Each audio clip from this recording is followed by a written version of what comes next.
Okay, some information on the Jimny head unit, stock head unit to. So this is I think the 8th encounter namin na stock head unit nagdi-DC out. Okay? Meaning even kahit stock yung system mo, normally magi-start siya parang ang sound distorted. Parang may cracking sound, tapos biglang gumagano'n siya. Kahit wala kang upgrade. Ang nangyayari, ang common case, ito nagdi-DC out siya. Pag nangyari sa inyo yon, kahit stock pa, nagdi-distort siya isang side lang, pero the rest buo naman, nagdi-distort na parang may cracking na tapos biglang gumaganon. Most likely sira na yung radyo.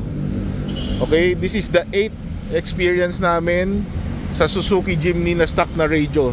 This is an AVT head unit, yan. Plus sa Montero Gen 2 nangyayari din yan. Sa Montero Gen 2 medyo luma na, okay lang nangyayari. Sa Jimny, kahit medyo bago pa yung kotse, 1-2 years pa lang nangyayari na yan. Yan. So kung magpapaset up ka ng audio na medyo pricey or suggestion ko, unahin mo na yung radyo kaysa nag-upgrade ka ng mga speakers then susunugin lang nung stock na radyo. So yan, tinest namin tong ito hiniram ko lang doon sa client na kaabang. Tinesting namin dito, nag-okay, isang side na sunog na. Isang side ng set ng speakers dito sunog na. Yan, so be aware, stock head unit.